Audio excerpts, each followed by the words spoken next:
수많은 우파 진영 인사들과 지난 정부에서 일했던 사람들이 무슨 그리 많은 죄를 지었길래 저런 대우를 받아야 하나를 생각해보면 머리끝까지 차오르는 분통을 참기가 힘들어집니다. 오늘 자정 이른바 국정농단 사태를 방조한 혐의 등으로 구속돼 재판을 받고 있는 우병우 전 청와대 민정수석이 구속 만료로 석방됐습니다. 2017년 12월 15일 서울구치소에 수감된 지 384일 만의 일입니다. 이날 오전 0시 7분께 정장 차림으로 구치소를 빠져나온 우 전 수석은 심경이 어떠냐라는 취재진의 질문에 침묵했습니다. 검찰이 구속기간 만료를 부당하다고 했는데 어떻게 생각하냐는 질문에도 답하지 않고 준비된 차로 이동했습니다. 한편 구치소 앞에는 전날 오후 9시께부터 애국 시민들 100여 명 이상이 모여 우 전 수석의 석방을 기다렸습니다. 일부 유튜브 애국 방송들도 이를 실시간으로 중계하기도 했는데 이들은 석방을 환영합니다, 고생하셨습니다 등 문구가 적힌 플랜카드를 들고 우병우 힘내라를 외쳤습니다. 경찰은 3중대 180명을 동원해 돌발 상황에 대비했지만 별다른 일은 없었습니다. 우 전 수석은 미르 K스포츠재단 관련 최순실 씨 등의 비위 사실을 알고도 감찰하지 않고 안종범 전 청와대 정책조정수석에게 법률 대응책을 자문해주는 등 국정농단 사태를 방조한 혐의로 재판에 넘겨져 지난해 2월 1심에서 징역 2년 6개월을 선고받았습니다. 또한 우 전 수석은 추병호 전 국익정보국장에게 이석수 전 특별감찰관을 뒷조사해 보고하도록 불법 사찰한 혐의로 재판에 넘겨져 지난달 7일 1심에서 징역 1년 6개월을 선고받았습니다. 개인적으로 조국 민정수석에게도 이 같은 잣대가 반드시 드리워지기를 바랍니다. 다시 본론으로 들어가 1심에서는 두 혐의가 분리된 채 재판이 진행됐지만 현재 서울고법 형사 2부에서 병합돼 심리 중입니다. 형사소송법에 따르면 법원은 피고인 구속기간을 첫 2개월에 다시 2개월씩 총 2차례 연장해 최장 6개월까지 늘릴 수 있고 항소심과 상고심에선 2개월씩 3차례까지 구속할 수 있습니다. 검찰은 불법 사찰 혐의 1심 선고 전 우 전 수석의 구속기간이 만료되자 지난해 7월 2일 국정농단 방조 혐의를 심리 중인 항소심 재판부에 구속을 요청했고 영장을 발부받아 구속을 유지했었습니다. 하지만 국정농단 방조 혐의 항소심의 구속 가능 기간 6개월이 이날 만료됐고 재판부에서 불법 사찰 혐의에 대한 구속은 필요하지 않다고 판단해 우 전 수석은 1년여 만에 풀려나게 된 것입니다. 우병우 전 수석의 석방을 두고 우파 진영에서는 대체적으로 환영하는 분위기가 감지돼 있고 우 전 수석의 활약을 기대하는 분위기들도 감지되고 있습니다. 오늘 이 시간에는 우병우 수석을 잘 모르시는 분들을 위해 우 수석과 관련된 일화를 정치적 편견 없이 소개시켜 드리도록 하겠습니다. 우 전 수석을 수식하는 말 중 빠질 수 없는 것 중 하나가 바로 사법시험 최연소 합격이라는 수식어입니다. 우 수석은 서울대 3학년에 재학 중인 1987년 약관의 나이에 사법시험에 합격했습니다. 1990년 사법연수원을 졸업한 그가 검사로 임관할 때 성적은 2등이었습니다. 그는 초임을 서울중앙지검에서 보냈지만 1992년 대구지검 경주지청에 있다가 이듬해인 1993년 인사철도 아닌 시점에 갑자기 밀양지청으로 전보 조치됩니다. 우 수석은 경주지청에서 지역 토착기업인 모개발을 전격 압수수색하며 메스를 들이댔습니다. 사건을 몇 개월 쥐고 있다가 대명천지의 밀양지청으로 날아간 것입니다. A개발 회장인 황아무개 씨는 지역 유지였고 그가 소유한 땅을 밟지 않으면 돌아다니기가 힘들다는 말이 돌 정도였습니다. 그런 그를 서울에서 갓 굴러들어온 임관 3년차 새파란 검사가 손을 댄 것입니다.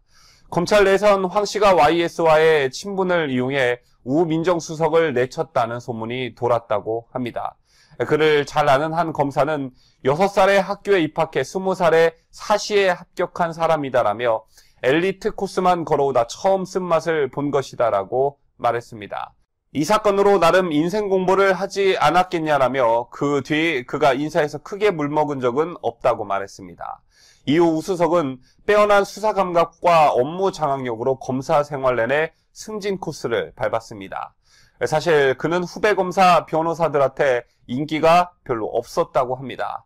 우전수석은 스스로 나를 싸가지 없다고 주위에서 말하는 걸 잘 안다. 사건 처리할 때 선배 변호사나 누구한테 전화가 오면 다 잘라버리니 누가 좋아하겠나라고 말한 적이 있습니다. 그런데도 한 부류는 우수석을 어김없이 좋아했다고 합니다. 그 부류들은 다름 아닌 그가 모신 직속상관들입니다. 그만큼 검찰 내에서 우수석의 수사 능력에 이의를 다는 검사는 없었다고 전해집니다. 썩 유쾌한 느낌을 주지 않는 특유의 말투와 행동 탓에 유독 적이 많았지만 그를 좋아하는 검사도 싫어하는 검사도 수사는 최고라는 의견에는 입을 모았다고 합니다. 우수석 밑에서 일했던 한 검사는 머리가 엑설런트하게 좋다. 거기에다가 독종이다. 밤늦게 대충 일을 정리하고 들어가려고 하면 어김없이 방에 나타난다. 수사에 보완이 필요한 부분을 지시하고는 마무리될 때까지 기다린다. 수사하라고 말했습니다. 그에겐 특유의 방식과 원칙이 있었다고 합니다. 예를 들면 이렇습니다. 일단 피의자는 물론 가족과 지인 등 주변 정보를 가능한 한 모두 훑어 수집하고 준비가 끝나면 피의자를 불러 조사실에서 마주 앉은 뒤 잘못한 거 없습니까? 라고 묻고 백지 한 장을 주며 잘못한 일을 쓰라고 하는 것으로 전해졌습니다. 그리고 답변을 보고 준비한 수사 자료와 비교해 허점을 파고든다고 합니다. 피의자에 대한 객관적 정보를 머릿속에 갖고 상대를 살피면 진술의 거짓 유무를 판단하기 편하다는 게 우병우의 전략인 것입니다. 또 다른 수사 원칙도 있다고 하는데 피의자와 인간적 대화는 절대 나누지 않는다고 합니다. 피의자에 대한 사전 정보 없이 인간적으로 접근해 진술을 이끌어내는 검사들은 피의자와 부당하게 엮이는 경우가 많은데 우병우는 아예 처음부터 이를 단절했다는 것입니다. 이 때문에 특수부 출신의 한 검사는 우수석을 가리켜 수사를 갖고 흙을 백으로 바꾸는 등 장난치는 사람은 아니다라고 평가했습니다. 우수석 또한 자신에 대한 평가에 대해 가야 할 길이라고 판단하면 좌고우면하지 않고 고하는 스타일이다. 그렇게 가는 길에는 앞뒤 가리지 않는다고 말한 적이 있습니다. 이렇게 돌파력이 좋은 우수석이지만 그가 맡은 수사를 유심히 살펴보면 피의자 신병 처리와 압수수색 등 수사의 핵심 사항을 결정하는 과정에서 윗사람과 의견이 갈릴 때는 아예 등을 돌리는 극단적 상황은 항상 피했다고 합니다. 그는 2003년 서울중앙지검 특수 2부 부부장 시절 삼성 에버랜드 전환사채 헐값 발생 사건 때 공소시효 7년을 하루 앞두고 허태학 박노빈 전 현직 에버랜드 사장을 전격 기소했습니다. 당시 수사를 잘 아는 한 검사는 우수석이 국면마다 전부 돌파해줬다고 말했습니다. 당시 수사팀은 삼성그룹의 구조본부까지 압수수색해야 한다고 강력 주장했으나 검찰의 한 고위 인사가 이를 무마했다고 합니다. 그러나 수사팀에서 삼성그룹 구조본부 압수수색을 주장한 사람은 바로 우수석이었다고 합니다. 그는 결국 상부의 지시에 크게 반발하지 않고 따랐습니다. 또한 우수석은 참여정부 시절인 2005년 대구지검 특수부장 때 백이선 열린우리당 의원의 수뢰 사건을 수사했습니다. 앞서 같은 사건에서 연루된 전 한나라당 의원을 1억 원 수뢰 혐의로 구속한 상황이라 배 의원의 구속영장 청구는 당연한 것으로 여겨졌습니다. 당시 우수석은 배 의원에 대한 구속수사 의견을 올렸지만 불구속 수사 지시를 내린 검찰의 한 고위 인사의 뜻을 거스르지 않았습니다. 우수석은 검사 시절 내내 최소한 직속상관의 눈밖에 나는 행동은 하지 않았다고 합니다. 상명하복 문화가 강하고 검사 동일체 원칙으로 돌아가는 생리상 그의 이런 습성이 별난 것은 아니었습니다. 물론 직속상관과 되도록 눈을 맞추려는 데는 다른 이유도 있었겠지요. 우수석은 2005년 백이선 열린우리당 의원을 불구속 기소하고 수사를 종결한 다음 인사에서 법무부 법조인력정책과장으로 영전했습니다. 특수부 출신의 한 변호사는 대형 비리 사건을 맡는 특수부 검사가 인사에서 좋은 점수를 받으려면 기술 점수인 실력과 예술 점수인 처세가 모두 좋아야 한다고 말했습니다. 노무현 서거는 우수석에겐 약이자 도구로 작용했습니다. 2008년 12월 노무현의 형 노건편 씨를 구속하며 이미 전 정권 사정에 밑작업을 끝낸 대검찰청 중앙수사부는 2009년 초 검찰 정기 인사에서 최전방 공격수에 해당하는 대검 중수 1과장 자리에 우수석을 앉혔습니다. 그는 2009년 4월 30일 피의자 신분으로 검찰에 출석한 노무현을 직접 조사했고 노무현은 5월 23일 스스로 목숨을 끊었습니다. 훗날 우수석은 노무현의 자살 소식을 접했을 때의 상황을 이렇게 털어놨습니다. 토요일 아침 그 얘기를 듣는 순간 머리가 멍해졌다. 아무 말도 하지 못했다. 눈앞이 캄캄했다. 우수석이 원했든 원치 않았든 그는 노무현을 수사한 뒤 이명박 정부에서 승승장구했습니다. 서거 책임론 따위는 안중에 없었던 이명박 정부는 그를 핵심 요직인 대검 범죄 정보기획관과 수사기획관에 잇따라 내리꽂으며 날개를 달아줬습니다. 하지만 노무현의 자살은 개인 우병우에겐 적지 않은 상처로 남아 있었던 듯합니다. 그는 대검 수사기획관 시절 기자와 만나 신문 일면에 사람 이름을 쓸 때는 사형 선고 내린다는 기분으로 쓰면 좋겠다. 그건 사회에서 그 사람을 격리시키는 거다. 내가 검사 생활을 하는 동안 수사할 때 2명이 목숨을 끊었다. 1명이 노 전 대통령이다.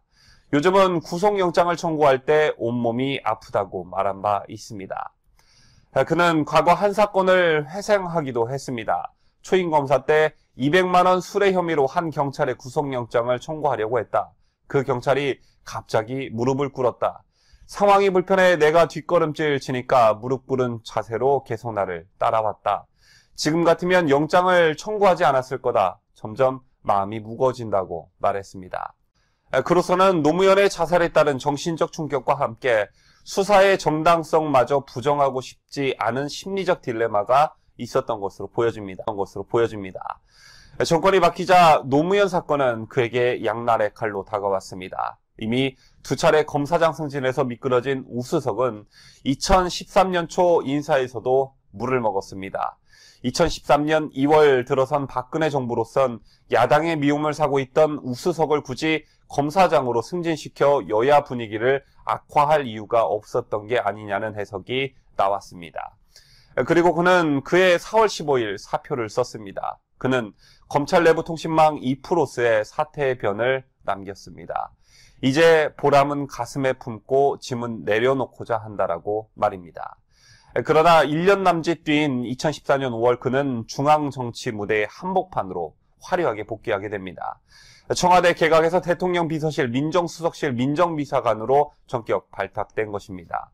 당시 우수석이 도대체 누구 끈을 붙잡고 청와대에 입성했는지를 두고 서초동 법조타운과 정치권에선 여러 추측이 제기됐었습니다. 언론에서는 정윤회 씨는 물론 김기춘 전 청와대 비서실장 등이 거론됐지만 정확하게 알고 있는 사람은 없었습니다.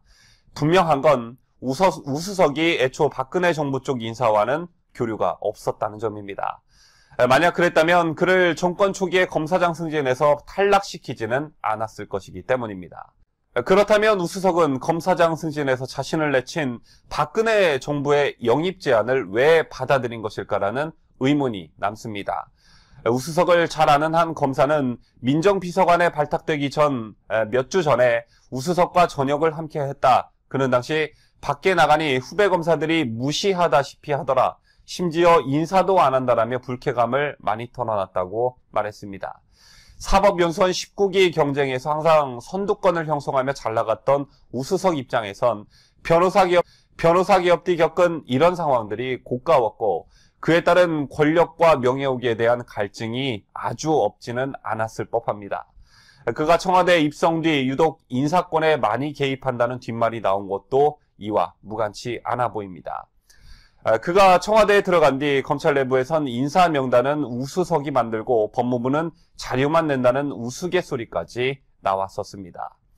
사정기관을 총괄 지휘하는 민정수석의 특성상 역대 어느 정권이고 막강한 권한을 휘두르지 않은 적은 없었지만 우수석의 경우 그 스케일이 다르다는 얘기가 많았습니다. 예를 들면 정치인과 경제인 등에 대한 대형 비리 사건을 수사하는 서울중앙지검 3차장은 줄곧 우수석의 측근들로 포진됐습니다.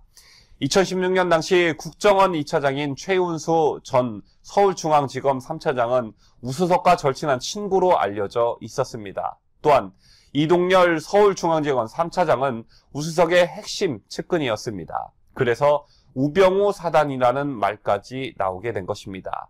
우수석과 청와대를 논할 때 빠질 수 없는 한 명이 있지요. 바로 김영한 전 청와대 민정수석입니다. 우수석과 김 전 민정수석은 2014년 5월과 6월 각각 민정비서관과 민정수석에 올라 호흡을 맞췄습니다. 이들은 15년 1월 각각 직함을 뗐지만 사정은 사뭇 달랐습니다. 김 전 수석은 아예 옷을 벗었고 우수석은 그의 자리를 차지했습니다. 김 전 수석은 2015년 1월 국회에 출석하라는 김기춘 전 대통령 비서실장의 지시를 거부한 초유의 항명 사태로 사표를 낸 것으로 알려져 있습니다. 그런데 김 전 수석이 사표를 내기 전부터 김 전 비서실장이 우수석을 신임 민정수석으로 염두에 두었다는 이야기가 있었습니다. 청와대 사정을 잘 아는 정부 고위 관계자는 김 전 수석과 우수석은 스타일이 완전 다르다. 김 전 수석은 상사에게 보고할 때 이럴 수도 있고 저럴 수도 있다는 식으로 한다. 반면 우 전 수석은 상황 전반을 빠짐없이 보고한 뒤 어떻게 해야 한다고 답을 하나 제시한다. 그리고 뒤처리를 깔끔하게 한다. 한마디로 그립이 다른 것이다. 상사 입장에서는 어떤 사람을 좋아하겠나. 김 전 비서실장이 나중에는 김 전 민정수석을 건너뛰고 당시 우 민정비서관에게 직접 보고를 받았다고 한다고 말한 바 있습니다. 청와대 내에서 우수석의 입지를 짐작할 만한 또 다른 일화가 있습니다. 2016년 4.13 총선을 앞두고 우수석 차출론이 한때 정가 이슈로 떠올랐었습니다. 그가 경북 영주로 출마한다거나 영주에서 텃밭을 다져온 검찰 선배 의원에게 예우를 갖추느라 다른 지역으로 나간다는 말들이 돌았었습니다. 그러나 우수석을 잘 아는 전직 검찰 고위 간부는 당시 기자들을 만나 우수석은 대통령 임기 끝까지 청와대에서 자신의 역할을 다하고 싶은 생각이다.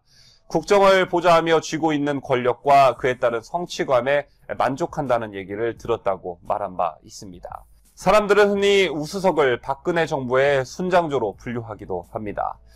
참여정부에서 청와대 홍보기획비서관을 지낸 양정철 우석대 교수는 노무현의 사람들, 이명박의 사람들이란 책에서 순장조란 표현의 저작권을 언급하며 순장조는 순장할 각오로 끝까지 대통령을 모신다는 뜻으로 여기서 끝까지는 퇴임 이후를 말한다고 쓴 바 있습니다.